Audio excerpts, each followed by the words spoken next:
korosi. Jadi korosi atau pengaratan adalah suatu reaksi redoks antara logam dengan faktor lingkungannya, yaitu oksigen dan air. Mekanisme korosi secara umum yaitu 1. Logam menjadi anoda dan teroksidasi. 2.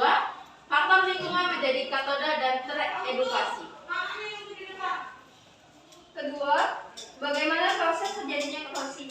Mekanisme terjadinya korosi atau karat disebabkan oleh reaksi logam dengan lingkungan. Adanya polutan udara seperti ion klorida, gas SO2, debu, dan sebagainya menyebabkan tingkat korosivitas lingkungan tersebut akan semakin korosif, sehingga reaksi korosi akan berjalan dengan cepat dan kerusakan logam akan semakin berat. Udara itu H2O, oksigen itu O2, dan polutan. Tinggal disebutkan. Daerah anoda dengan reaksi Fe menghasilkan Fe kuadrat plus 2E min.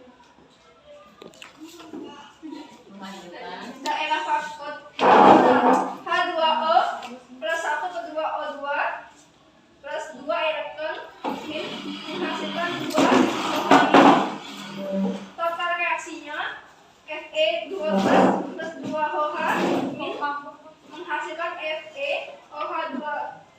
Selanjutnya terjadi reaksi 2FeOH2 ditambah 1/2O2 ditambah H2O menghasilkan 2FeOH3.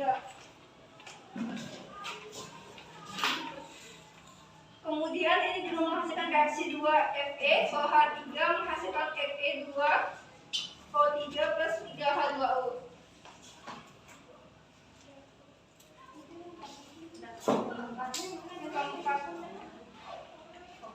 Yang keempat adalah bagaimana cara pencegahan korosi. Cara-caranya itu yang pertama 1. Mengecat.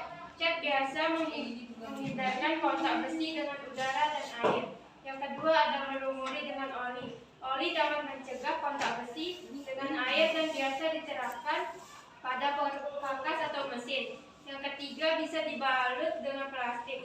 Plastik dapat mencegah kontak besi dan udara di air, contohnya pada penerapan di rak piring. Yang keempat ada pelapisan dengan timah, seperti contohnya kaleng-kaleng kemasan yang terbuat dari besi yang dilapisi dengan timah.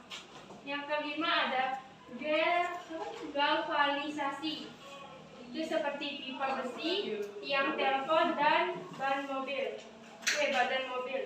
Yang keenam ada pelapisan dengan chrome. Ini dapat dijumpai di bumper mobil yang dilapisi baja dengan dilapisi lagi dengan chrome. Yang terakhir ada pengorbanan anoda, penggunaan magnesium dalam melindungi pipa baja yang ditanam di dalam tanah. 5. Dampak negatif dari korosi. 1. Adanya kerugian teknis dan depresiasi. 2.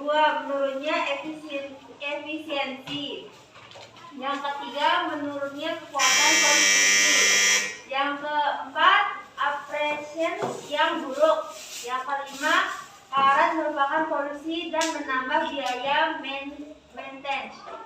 Yang keenam, faktor yang mempengaruhi terjadinya korosi.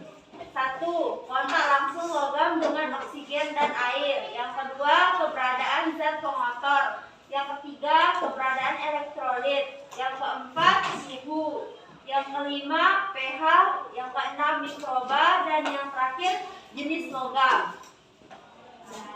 Jenis logam juga berpengaruh ya. Sudah. Sekian dari kelompok kami. Kami ucapkan terima kasih. Selamat pagi. Tepuk tangan dong.